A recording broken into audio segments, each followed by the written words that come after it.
Sir ಇಲ್ಲಿ ಗಿಲ್ಲಿ ಅಂತ ಇತ್ತೀಚೆಗೆ ಬಂದಿರತಕ್ಕಂಥದ್ದು ನಮ್ಮಲ್ಲಿ ನಮ್ಮ ಸ್ಕೂಲಲ್ಲಿ 3 ವರ್ಷ ಓದಿರ್ತಕ್ಕಂಥದ್ದು. ಮೂರು ವರ್ಷ ನನ್ನ ಸ್ಟೂಡೆಂಟ್ ಅವರು. ಅವನು ಆ್ಯಕ್ಚುಲಿ ಗಿಲ್ಲಿ ಅಂತ ಇರಲಿಲ್ಲ, ನಟರಾಜ ಅಂತ ಇದ್ದಿದ್ದು ಅವನಿಗೆ. ಹಾಗಾಗಿ 3 ವರ್ಷ ನಮ್ಮ ಶಾಲೆಯಲ್ಲಿ ಓದ್ದ. 3 ವರ್ಷದಲ್ಲಿ ನಾವು ಇಲ್ಲಿ ಶಾಲೆಯಲ್ಲಿ ಪ್ರತಿ ಶುಕ್ರವಾರನೂ ಕೂಡ ಕಲ್ಚರಲ್ ಪ್ರೋಗ್ರಾಮ್ ಅಂತ ಮಾಡ್ತಿದ್ವಿ. ಅದಕ್ಕೂ ಕೂಡ ಭಾಗವಹಿಸ್ತಿದ್ದ. ಆದರೆ ಡೀಸೆಂಟಾಗಿದ್ದ, ಎಲ್ಲ ಥರದಲ್ಲಿ ನಯನಾಜಕವಾಗಿದ್ದ. ಆದರೆ ಕೂಡ ಇಷ್ಟು ಮುಂದುವರಿತಾರೆ ಅಂತ ನಾನು ನಿಜವಲ್ಲೂ ಕೂಡ ಅಂದ್ಕೊಂಡಿರಲಿಲ್ಲ.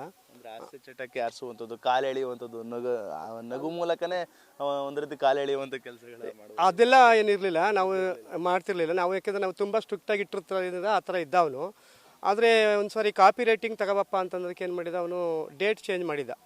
ಡೇಟ್ 23ಕ್ಕೆ 28 ಮಾಡಿದ್ದ. ಹಾಗಾಗಿ ಯಾಕೆ ಹಿಂಗೆ ಚೇಂಜ್ ಮಾಡಿದೆ ಅಂತ, ನನಗೆ ಹುಷಾರಿಲ್ಲ, ನಾನು ಬರೆದಿರಲಿಲ್ಲ ಅಂತ ಹೇಳ್ಬಿಟ್ಟು, ಸರಿ ತಪ್ಪು ಮಾಡಬಾರ್ದು ಅಂತ ಹೇಳಿದೆ. ಆಮೇಲೆ ಒಂದು ಸಾರಿ ಕತ್ತಿನ ಪಟ್ಟಿ ಗುಂಡಿ ಹಾಕಿರಲಿಲ್ಲ, ಸರಿಯಾಗಿ ನಿಂತ್ಕೊ ಗುಂಡಿ ಹಾಕು ಅಂತ ಒಂದು ಸಾರಿ ಹೇಳಿದ್ದೆ. ಅದೊಂದು ಹೇಳ್ಬಿಟ್ರೆ ಇನ್ನೇನಿಲ್ಲ. ಅಂದರೆ ಮುಂದೆ ಬರ್ತಿರ್ಲಿಲ್ಲ ಸರ್, ಹಿಂದೆಗಡೆ ತನ್ನ ಫ್ರೆಂಡ್ ಜೊತೆಗೆ ಹಿಂದ್ಗಡೆ ನಿಂತ್ಕೊತಿದ್ದ. ನೀನೋಗು ಅಂತ ಒಂದು ಸ್ವಲ್ಪ ಭಯದಲ್ಲೇ ವಾತಾವರಣ ಇತ್ತು ಅವನಿಗೆ. ಆ ಥರದಲ್ಲಿ ಬೆಳೆದಂಥ ವಿದ್ಯಾರ್ಥಿನಿ. ಒಂದಷ್ಟು ಹಿಂದೇಟ್ ಆಗ್ತಿದ್ರು ಅಂತ.